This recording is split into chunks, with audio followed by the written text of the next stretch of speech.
Hi good evening to all of you. नमस्कार, मैं अभिनय आप सबका अभिनय मैस ऐप पे स्वागत करता हूँ। कैसे हैं दोस्तों? उम्मीद करता हूँ कि अच्छे होंगे, आपकी तैयारी भी अच्छी चल रही होगी। वो सब सवाल जो पेपर में आते हैं, आ चुके हैं, उन सब कोई प्रैक्टिस कर रहे हैं करने की। पहला सवाल आपके सामने है, बहुत प्यारा सवाल है। सवाल ये समझा रहा है कि तीन बंदे हैं ABC, जो कि अपनी इनकम का 75%, 70% और 80% खर्च करते हैं। सेविंग रेशियो उनका 20/9/8 है।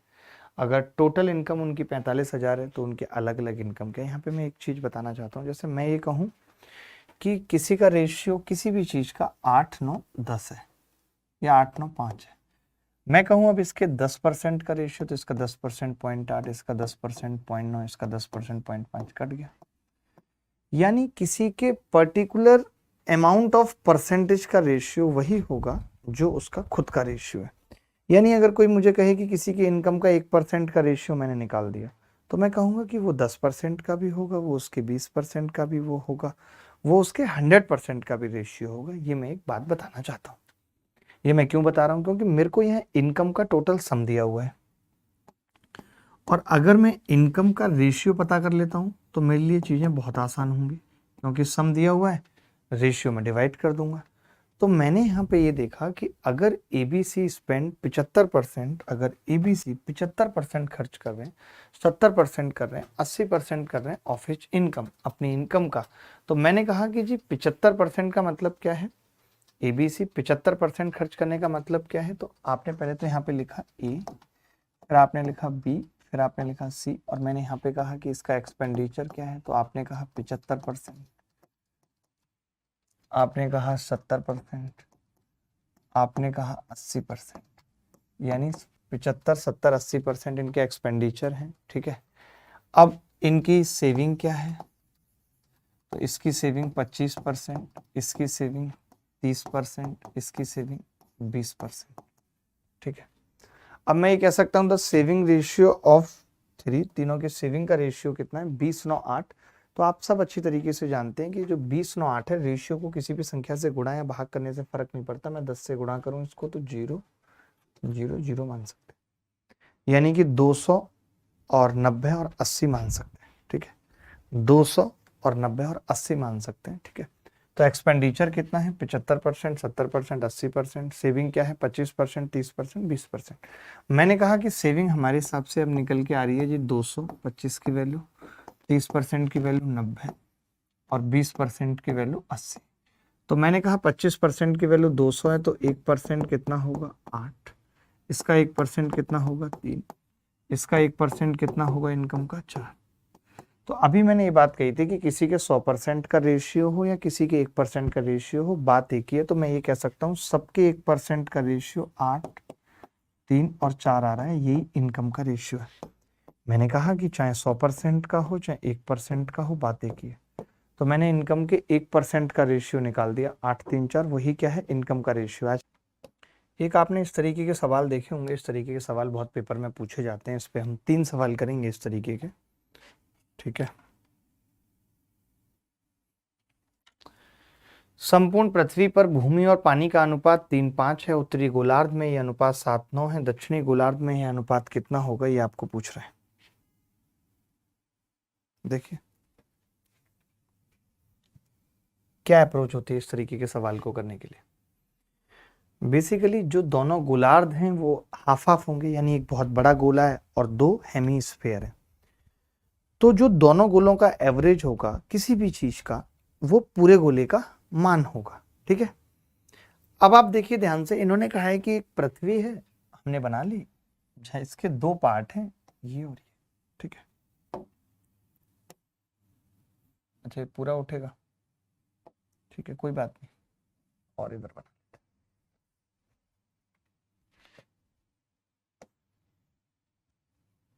ऐसे। ठीक है, ऊपर वाला क्या है? इन्होंने कहा है कि the whole surface of earth the ratio of land and water is 3:5। पूरा रेशियो जो है वो 3:5। अगर यही बात मैं नॉर्थन हेमीस्फेयर की कर रहा हूँ n, तो आपने कहा ये 7:9 है, और इन्होंने जो साउथर्न हेमीस्फीयर है उसमें हमसे पूछा है। यही सवाल है, यहाँ तक कोई डाउट है तो बताओ। तो मैं क्या कह रहा हूँ कि चाहे वो भूमि हो या वाटर हो पानी, दोनों गोलों का जो एवरेज होगा वो पूरे गोले का होगा, क्योंकि दोनों इक्वल है। ठीक है, तो हमें जब ये बात पता लग जाती है तो हम पहले क्या करते हैं कि इन दोनों की एक तो वैल्यू बराबर होनी चाहिए, जैसे कि ये 16 है तो ये भी 16 होनी चाहिए, तो एवरेज तभी निकल पाएगा। तो हम इन दोनों को इक्वल बनाते हैं। हम देखते हैं कि 9 और 7 16 है और ये 5 और 3 8 है, तो इसको भी सेम बनाना है, 16 इसको 16 इसको, तो एवरेज भी 16 आएगा। तो इसको 16 बनाने के लिए हमने 2 से गुणा कर दिया, 2 तिया 6 2 पंजे 10। ठीक है भाई, ये कह सकते हैं। बहुत ध्यान से समझना बेटा, यहां मैं क्या कह रहा हूं, मैं कह रहा हूं कि अगर इसके अंदर नॉर्थन हेमिस्फीयर में 7 है भूमि और ओवरऑल 6 है, तो 7 के साथ मैं क्या लिखूं कि एवरेज 6 आ जाए, तो आपने कहा 5 लिख दीजिए। 7 5 12 का एवरेज 6 आएगा। आप ये कैसे निकाल सकते हैं, आप देख सकते हैं कि अगर ये एवरेज है दो चीज़ों का, एवरेज ऑफ 2 है, तो फिर उन दो चीज़ों का सम कितना होगा बेटा, तो आप कहेंगे सम 2 से गुणा करके 12 और 20 हो जाएगा। तो 12 का मतलब अगर पहले 7 था तो 5 बच गया, पहले 9 था और 20 है तो 11 बच गया, तो 5:11 उत्तर आ गया। क्या ऐसा कोई बच्चा जिसको समझ में नहीं आया? देखो, जब भी ऐसा सवाल आएगा संपूर्ण पृथ्वी पे तो हम क्या करेंगे, मैं बार बार एक ही चीज बता रहा हूँ कि इन दोनों का एवरेज होता है। अब आप ये कह रहे हो कि कोई चीज इक्वल होगी तो उनका एवरेज भी यही आएगा ना, अगर ये 10 है टोटल, ये भी 10 है तो ये भी 10 आएगा। तो आपने देखा ये दोनों चीजें इक्वल होनी चाहिए, तो मैंने इक्वल बनाई। 7 और 9 16 था, 3 5 8 था, इसको भी 6 10 बना लिया। मैंने कहा कि ये दो चीज़ों का एवरेज है, इनका इनका, तो इसका सम डबल कर दिया 12 और 20। तो मैंने कहा सम 12 होना चाहिए, यानी इसमें 7 भूमि है तो इसमें 5 होनी चाहिए, 7 5 12, इसमें 9 और 11 20 होनी चाहिए। बात खत्म हो गई। चलिए मैं अब एक और सवाल पूछ रहा हूँ आपसे। देखो भाई, ये कह रहा है किसी लाल और हरे रंग के चित्र में लाल और हरे रंग का अनुपात दे रखा है। लाल और हरे रंग का अनुपात दे रखा है, लाल मतलब रेड और हरे रंग मतलब RG का अनुपात दे रखा है। कितना है? 2:3। पूरे चित्र में 2:3, R और G। ठीक है, अब भाई साहब कह रहे हैं कि यदि ऊपरी हिस्से में हरा और लाल रंग का अनुपात, अब उल्टा कर दिया। देखो यहाँ पे लाल था और फिर हरा, यहाँ पे हरा और लाल है, लेकिन हम तो एक ही लेके चलेंगे, तो हमने 4 5 लिख दिया। उल्टा था तो हमने 4 5 लिख दिया। ठीक है, 4 5 लिख दिया। तो निचले हिस्से में लाल और हरा रंग किस अनुपात में है? निचले हिस्से में लाल और हरा रंग किस अनुपात में है?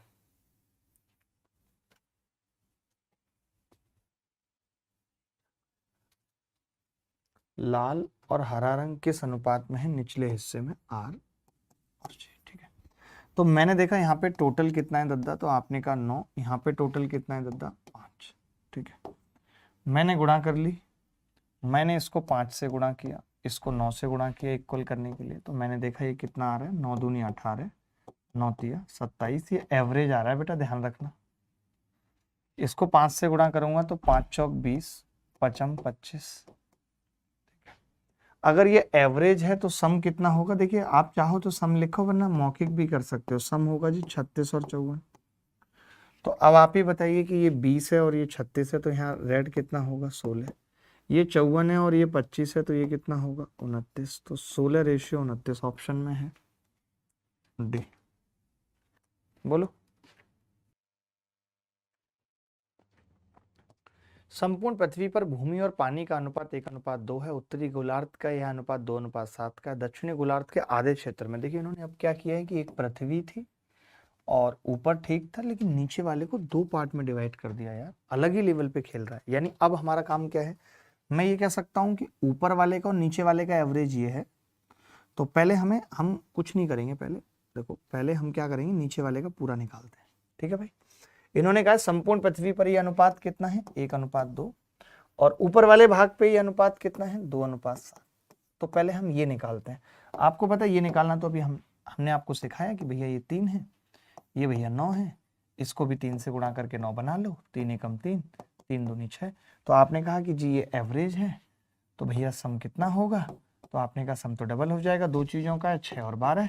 तो ये 6 और 12 कब आएगा? जैसे ये 2 है और ये 6, तो यानी कि ये 4, और ये 7 और ये 12, तो ये 5। यानी आपने नीचे वाले का 5, 4:5 निकाल लिया टोटल का। अब जब ये 4:5 आ गया तो अब मामला अलग है, क्योंकि इन्होंने इसके भी 2 हिस्से किए हुए हैं। मैं यहाँ पे कर रहा हूँ 2 हिस्से, ये लो 2 हिस्से, यानी कि 4:5। तो इन्होंने एक हिस्सा कितना दिया हुआ है?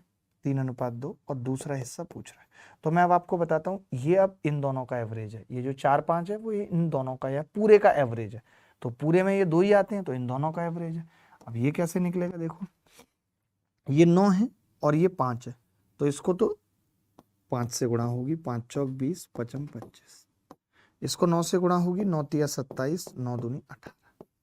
तो मैंने कहा ये एवरेज है, जैसे ये एवरेज है तो सम क्या होगा इसका 40 और ये 27 है, तो बचा कितना 13। 13 और 27 का एवरेज 20, ये 25 दूनी 50 होगा सम, ये 18 है, 50 18 में से जाएगा 32, 32 और 18 का एवरेज 25, 13:32 आ जाएगा, 13:32। लेकिन उल्टा पूछा है, ध्यान देखो, पानी और भूमि पूछी है, यहाँ भूमि और पानी था, तो उल्टा हो जाएगा 32:13। 4:5 कैसे हुआ, एक बच्चा कह रहा है अरे भाई इसका और इसका एवरेज ये था, तो ये 3 और 6 था एवरेज, तो सम 6 और 12 आ गया, तो ये 2 था और सम 6 होना चाहिए, तो ये 4 हो गया। ये 7 था और सम 12 होना चाहिए, तो ये 5 हो गया। क्या ये सवाल मैं ठीक से नहीं समझा पाया आपको, आप बताइए। देखिए बड़ा प्यारा सवाल है, इस तरीके के सवालों का हमें धुआं उठाना चाहिए कि एबीसी की आय का अनुपात 4-5-6 है तथा इनके खर्च का अनुपात 2-3-4 है। बी अपनी आय का 1/3 बचाता है। मैंने यहाँ पे लिखा ए, बी और सी कितना है 4, 5 और 6। ये क्या है इनकम, इनकम।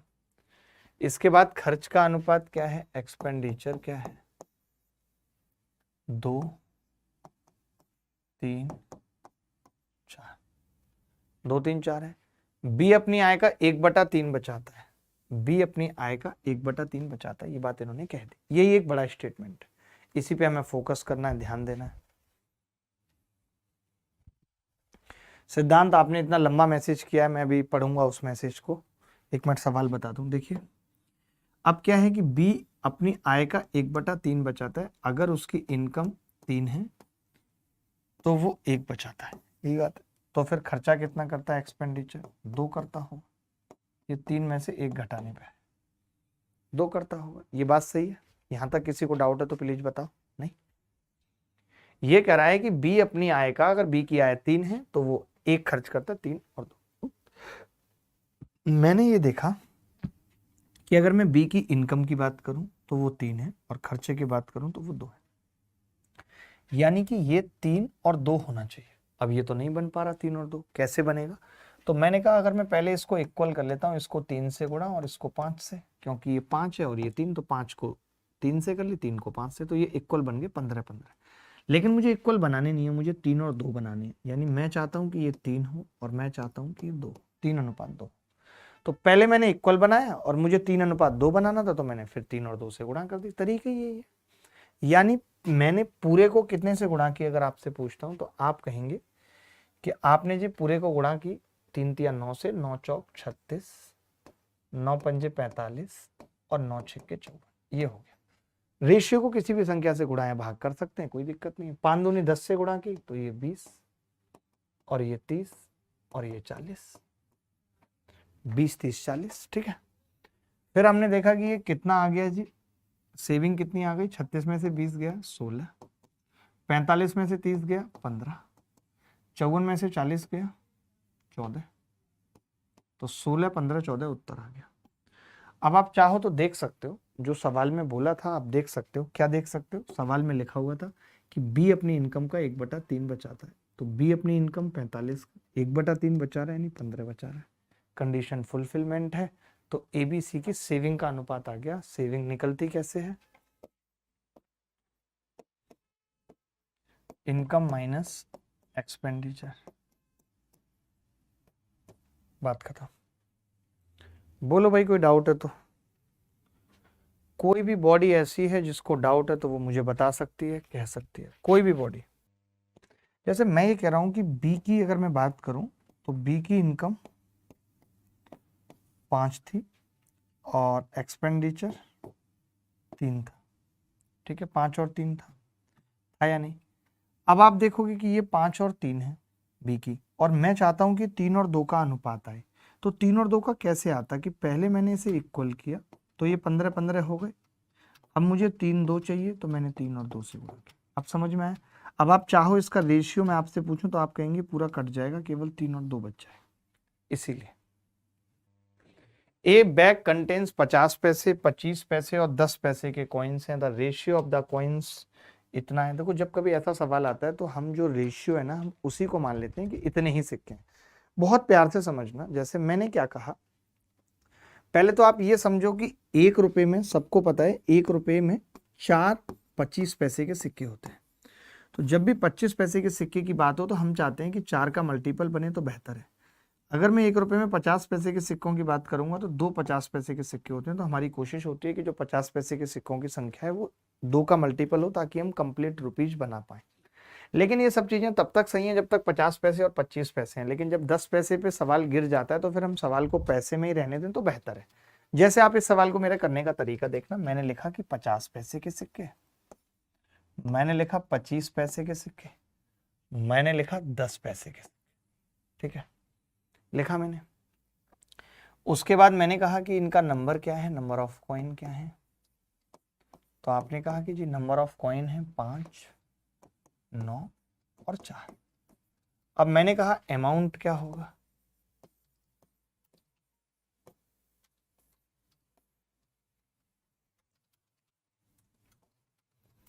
अमाउंट क्या होगा, नंबर ऑफ कॉइन और अमाउंट क्या होगा। तो आपने कहा कि जी 50 पैसे और 5 सिक्के, तो कितना हो जाएगा 250 पैसे, प्लस 25 निम्मा 225 पैसे, प्लस 10 चौक 40 पैसे। यानी मैंने टोटल अमाउंट देखा कितना बन गया। इस हिसाब से अगर मैं ये मान लूं कि सिक्के 5 9 4 हैं तो टोटल बन गया ये 250, 515 पी, 515 पी। 515 पी की वैल्यू, पैसे की वैल्यू, जैसे मैं इसको भी पैसे में चेंज करना चाहूं तो कितने पैसे हो जाएंगे, 20,600 पी। तो एक की वैल्यू कितनी आ गई, 40। यानी जो हम अमाउंट मान के चल रहे थे वो 40 गुना है। हमने सिक्कों की संख्या को 5 9 4 माना, हमने सिक्कों की संख्या को 5 9 4 माना, तो वो 40 गुना निकली। इसका मतलब सिक्के ये नहीं है, 40 गुने हैं 5 की वैल्यू 200 सिक्के 50 पैसे के हैं, 9 की वैल्यू 360 इसके हैं, 4 की वैल्यू 160 इसके। तो 200 360 160। किसी को डाउट है तो बता दो। मैं पॉलिटी का बैच दे दीजिए सर, CHSL का एग्जाम डेट आ गया है। मनीष पॉलिटी नहीं, पूरे GS का 88 डेज वीडियो कोर्स आ रहा है, वो आप ले लेंगे, बेहतर होगा आपके लिए। देखो भाई, एक बैग में 180 रुपए हैं, जिसमें 1 रुपए 50 पैसे और 25 पैसे के सिक्के। अब आप चाहो ना तो अब आप ऐसा कर सकते हो कि जैसे हमें पता है 2 3 4 है, तो मुझे पता है 50 पैसे के सिक्के 2 के मल्टीपल में है। तो इस 2 3 4 जो अनुपात है ना, इसको हम क्या लिख सकते हैं, 4 6 और 8। 4 6 और 8 लिख सकते हैं। इसको हम क्या लिख सकते हैं, 4 6 और 8। ठीक है, तो 4 6 8 क्या है, 1 रुपया 50 पैसा और 25 पैसा, 1 रुपया 50 पैसा और 25 पैसा। ठीक है, लिख सकते हैं। कितना है अनुपात, 4 6 और 8, ये कॉइन्स का अनुपात। तो अमाउंट क्या होगा मित्र, आप कहेंगे अमाउंट होगा जी 4 का 4 रुपए, 50 पैसे का 3 रुपए और 8 से 25 पैसे कितने हो जाएंगे, 2 रुपए, क्योंकि एक में 4 25 पैसे होते हैं। 4 3 7 और 2 8। अब 8 की वैल्यू सवाल में कितनी है, बहुत गंदा आ रहा है ये तो। 4 4 था, ठीक है, 3 रुपए आ गए, 2 रुपए आ गए, 4 3 7 और 2 9 आ रहा है। वही मुझे लगा गड़बड़ कैसे आ रही है। 9 9 9 की वैल्यू कितनी है सवाल में, 180। एक की कितनी है, 20। एक की अगर 20 है तो सभी तरीके के सिक्के कैसे निकलेंगे, 4 की 80, 6 दूनी 120, 2 अट्ठे 160। ये सवाल देखेंगे ये उल्टा है, इसमें वैल्यू दे रखी है 2 3 4 से भी हो। बिल्कुल रंजन आप सही कह रहे हैं, 2 3 4 से भी हो जाएगा, वो कोई बड़ी बात नहीं है, बट मैंने सिखा दिया। ठीक है, अब आप ये एक बार वैल्यू वाला सवाल और कर लीजिए, जिसमें वैल्यू का अनुपात दिया है सिक्के नहीं पूछे। इस तरीके का सवाल कैसे होगा? अगर आपको अभी तक समझ आ गया तो उस कंसेप्ट से कर लीजिए, नहीं तो एक बैग में 1 रुपए 50 पैसे और 25 पैसे के सिक्के हैं।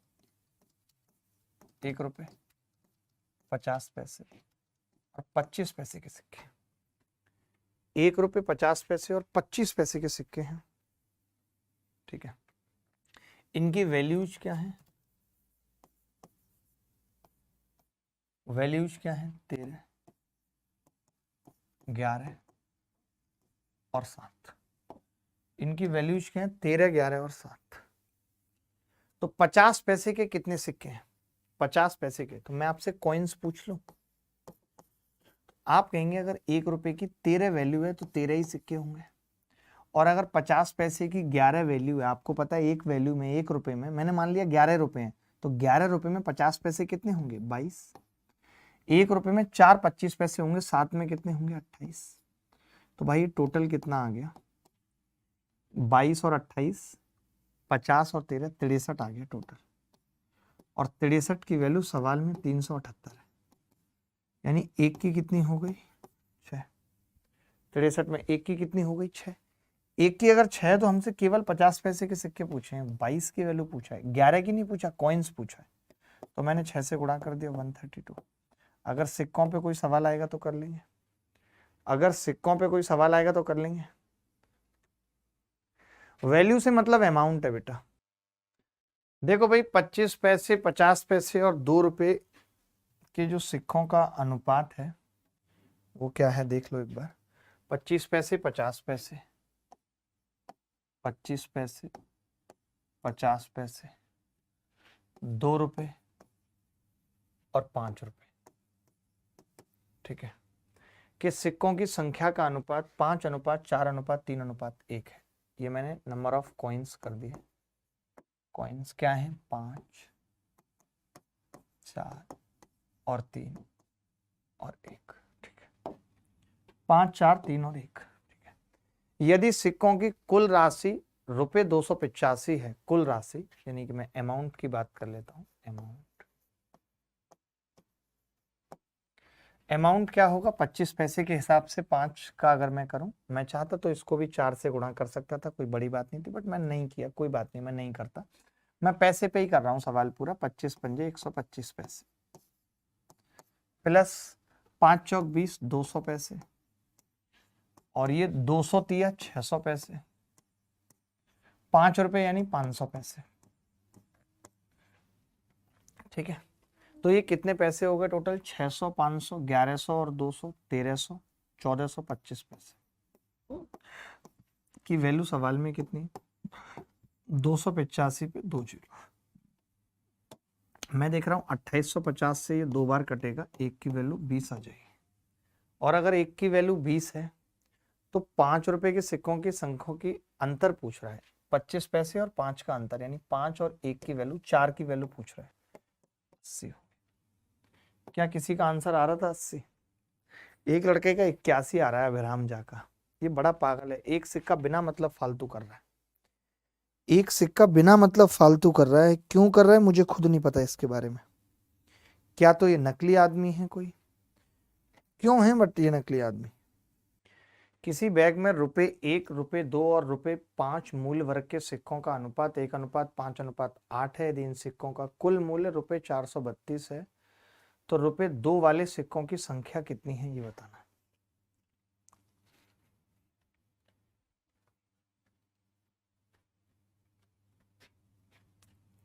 देखिए मैंने कहा कि अगर 1 रुपए के सिक्के 1 हैं तब 1 होगी वैल्यू, और 2 रुपए के सिक्के 5 हैं तो वैल्यू 10 होगी, 5 रुपए के 8 हैं तो 40 होगी, 40, 10, 50 और 1 51 टोटल वैल्यू आ गई, जिसकी वैल्यू 432 है।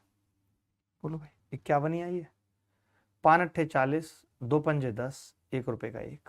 सही है, 1 रुपए, 2 रुपए और 5 रुपए, 4, 5, 8 है, सॉरी ये गलत लिखा हुआ है, 4, 5, 8 है तो ये 4 होगी, मतलब कि 54 आ गई। अब 54 की वैल्यू 432 है, 1 की कितनी हो गई? 8। 1 की अगर 8 है तो 2 रुपए के सिक्कों की पता नहीं है। 2 रुपए के सिक्के कौन से थे? 5, 5 अट्ठे। क्या मुश्किल हुई इस सवाल को करने में? कई लोग 27 बता रहे हैं, बड़े क्रैक हैं, पता नहीं कैसा दिमाग रखते हैं, 27 बता रहे हैं, बिल्कुल ही गधे हैं। 27 क्यों आएगा भाई, क्यों आएगा 27? देखो भाई कैसे करेंगे सवाल। ए बी सी 1 रुपये 50 पैसे के सिक्के, ए और सी के पास रुपयों की संख्या बराबर है, बी के पास ए और सी के पास कुल रुपयों का आधा है, बी के पास 20 रुपए हैं, बी के पास 20 रुपए हैं, बी के पास 20 रुपए हैं, और ये भी बोला हुआ है कि बी के पास ए और सी के पास कुल रुपयों का आधा है, यानी ए और सी के पास 40 है। ए और सी के पास कितने हैं? 40। ए तथा सी के पास रुपयों की संख्या बराबर है, यानी इसके पास 20-20 रुपए ही है, ए और सी के पास 20-20 रुपए हैं। क्या वाहियात सवाल है। इन्होंने कहा है कि ए बी और सी के पास कुल सिक्कों की संख्या क्या होगी, ये बताना है। ए बी सी है फ्यू कॉइन्स ऑफ 1 रुपये 50 पैसे 25 पैसे, ए के पास 1 रुपए हैं, बी के पास 50 पैसे और 25 पैसे, यानी ए के पास कुल सिक्कों की संख्या पूछ रहा है। अगर ए के पास 1 रुपया है तो सिक्के कितने होंगे? 20। बी के पास 50 पैसे हैं तो सिक्के कितने होंगे? 40। इसके पास 25 पैसे हैं, सिक्के कितने होंगे? 80। टोटल सिक्के कितने आ जाएंगे? 140। इससे आसान सवाल ना जीवन में देखा था पहले, ना अभी देखा। 140 रुपए 48-30 पी क्यू और आर के बीच वितरित किया जाता है, जैसे कि उनके शेयर में 5, 10 और 15 रुपए की कमी हो तो इनका अनुपात 3-4-5 हो जाता है। मैं कह रहा हूं भाई 48-30 रुपए है जो हमें डिवाइड करना है पी में, क्यू में और आर में। अब हमने क्या किया, पी में से 5 रुपए कम किए, क्यू में से 15 रुपए कम किए, और नहीं 5 किए थे, इसमें से फिर 10 किए और इसमें से 15 रुपए कम किए, तो आप देखेंगे टोटल 30 कम हो गए, यानी कितना रह गया पैसा? 4800 रह गया। अब P dash, Q dash, R dash 48, अनुपात कितना रह गया बेटा? 3 अनुपात 4 अनुपात 5, 4 9 और 3 कितना हो गया? 12, और 12 की वैल्यू 4800 है। अगर 12 की वैल्यू 4800 है तो 1 की 400 होगी, 1 की 400 होगी। 12 की अगर 4800 है तो 1 की 400 होगी। क्लियर है या नहीं बताओ मुझे? ठीक है, 1 की 400, अगर 1 की 400 है तो पी का हिस्सा क्या होगा? सिर्फ पी का पूछ रहा है तो पहले मैंने 3 की निकाली, 400 से गुणा करके, 400 तिया 1200, 1200। लेकिन ये 1200 तब है जब 5 कम हो गया है, 5 कम होने के बाद अगर 1200 है तो सही अमाउंट 1205। प्री 2021 में एक लल्लू सा सवाल आया, जल्दी से बता दीजिए, जल्दी से बता दीजिए। जो बच्चा इस सवाल को जल्दी से बता देगा उसको 1500 करोड़ रुपए मैं दूंगा, 15 लाख दूंगा। हटाओ, जल्दी बताओ। ये कह रहा है कि 10,500 की राशि को आपस में क्रमशः 5, 7, 9 के अनुपात में विभाजित करते हैं। यदि प्रत्येक को 500 रुपए मिलते हैं तो ए, बी और सी की राशियों का अनुपात क्या है? देखिए एक चीज समझिए, पहले अनुपात है 5, 7 और 9, यानी कि 7, 5, 12, 9, 21, और 21 की वैल्यू सवाल में कितनी है? 10,500, यानी 1 की वैल्यू 500, या ये कह सकते हैं 500 की वैल्यू 1 है। तो जब अनुपात ही पूछ रहा है तो मैं ये कह सकता हूं आपने प्रत्येक को 500 मिलाया है, मैं तो कह रहा हूं एक को भी मिलाते तो हमें पता है कि 500 का मतलब रेशियो में 1 है, तो 1 ऐड कर देते। 1 में होता, 2 में होता, दूसरे में, लेकिन तीनों को 500 ऐड किया है तो तीनों में कर दिया।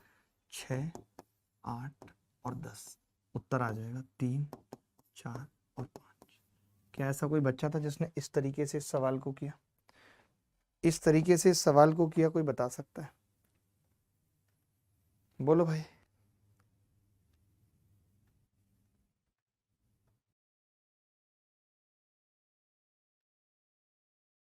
ला ला ला ला ला ला ला, ऐसे नहीं किया। वंस मोर सर, अरे भाई कुछ नहीं है, इनका अनुपात था 5, 7, 9, 7, 5, 12 और 9 21, 21 की वैल्यू 10,500, एक की कितनी हो गई? 500।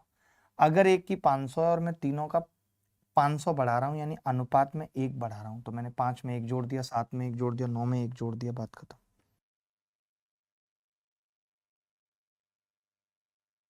देखो भाई, अब पता है कई लड़के क्या करेंगे, इसमें 1.5 लाख के पीछे पड़ जाएंगे, जबकि कुछ नहीं करना। आप ये कह रहे हो कि ए को उतना ही अमाउंट मिलता है ना बस, तो ए के अमाउंट को सेम कर देते हैं। जैसे ए को यहाँ पे 2 मिला है, यहाँ पे 5, इसको सेम कर देते हैं ना, बात खत्म। ऊपर वाले को 5 से गुणा कर दिया तो टोटल कितना हो जाएगा, 5 और 3 8 और 2 10 है ये, और आपको 5 से गुणा करेंगे तो 50 हो जाएगा पहला वाला। और इसको अगर आप 2 से गुणा करेंगे तो 5 3 8 और 2 ये भी 10 है, और 2 से गुणा करेंगे तो ये 20 हो जाएगा। आपसे पहला अमाउंट और दूसरे का अनुपात पूछ रहा है, आपको नहीं लगता ये 5-2 आएगा? इससे सरल तरीका नहीं हो सकता। आप शायद 1.5 लाख के चक्कर में पड़ गए। कई बच्चों ने पता पहले क्या किया होगा कि 1.5 लाख को डिवाइड कर दिया होगा 2 3 5 में, फिर वहां से देखा होगा ए को कितना मिला, फिर उन्होंने 5 की वैल्यू रखी होगी उतनी, और फिर उन्होंने 5 3 2 सबकी निकाल के जोड़ा होगा। यही गधापन करते हो। क्यों करना है? मुझे पता है पहले वाला है 2 3 5, टोटल कितना है, और दूसरे वाला है 5 3 2, और ए को सेम मिला है तो ऊपर वाले को 5 से गुणा किया, 5 दूनी 10, 5 तिया 15, 5 25। नीचे वाले को 2 से किया, 2 पंजे 10, सेम करना था, 2 तिया 6, 2 दूनी 4। मैं तो कहता हूँ ये भी बड़ा है। क्यों? क्योंकि यहाँ पे भी आपको अलग अलग निकाल के जोड़ना पड़ रहा है। ये 50, ये 20, क्यों जोड़ना है? मैं तो सीधे समझ गया ना भाई, मैं तो सीधे समझ गया कि ये जो 10 है इसको 5 से गुणा करना है, और ये जो 10 है इसको 2 से गुणा करना है। यानी एक को 5 से करना है, एक को 2 से, तो 5:2 हो जाएगा, बात खत्म। क्योंकि वैसे तो सेम थे दोनों। अरे देखो भाई, कुल आय और 2 व्यक्तियों ए और बी का कुल व्यय 22 और 17 है। अब ए और बी की आय 5 और 6 के अनुपात में है, उनका खर्च 5 और 7 के अनुपात में है। तो देखिए अब हम इसको किस तरीके से कर सकते हैं कि इनकम कितनी है उन दोनों की, ए और बी की। इनकम का अनुपात क्या है, 5 और 6। तो मैं ये कह रहा हूं दोनों का मुझे 22 बनाना था, 22। तो आपने कहा जी जी हम इसको बना सकते हैं, इनकम को 10 और 12 बना सकते हैं, 2 से गुणा करके इनकम हो गई, क्योंकि इनकम 22 दे रखी है सवाल में। एक्सपेंडिचर हमें 17 दे रखा है दोनों का, जो कि 7 और 10 दिया ही हुआ है सवाल में, कुछ सोचने की भी जरूरत नहीं है। तब फिर कोरिया का बच्चा सेविंग तो निकाल ही देगा इनकम में से एक्सपेंडिचर घटा के। 10 में से 7 गए 3, 12 में से 10 गए 2, उत्तर आ गया 3:2। खेल खत्म। 2 कर्मचारियों की आय का अनुपात 7:4 है, उनके व्यय का अनुपात 3:1 है। यदि उनमें से रुपीज 4800 की प्रति माह बचत करता है तो उनकी मासिक आय का योग बताना था, क्या होगा? आपको पता है अगर दोनों सेम कर रहे हैं तो 7 और 4 का गैप कितना है, 3, और 3 और 1 का गैप कितना है, 2। इसको सेम बना लेते हैं, इसको 3 से गुणा करते हैं, इसको 2 से, मजा आ जाएगा इसी में। आपने 2 से किया, 2 सत्ते 14, 2 चौक 8, 3 से किया, 3 तिया 9, 3 एकम 3। आप देख रहे हैं दोनों की सेविंग 5 आ गई। इस 5 की वैल्यू सवाल में 4800 है। अच्छा आपसे पूछ क्या रहा है, 22 की वैल्यू पूछ रहा है दोनों की। एक की निकाल दी पहले, 5 नीम 45, 5 छिंग 30, 22 की निकालनी है। 0 22 छिक्के 132 हासिल। जैसे ही 20 पड़ा, अभी नहीं लगा सकते उत्तर। 13 22 निम्मा 198, और 13 211 रिंग रोड पे 21 120 उत्तर आ गया। गाड़ी आज भगाएंगे मैडम, बैठ बोलेरो में तेरा हैप्पी बर्थडे मनाएंगे।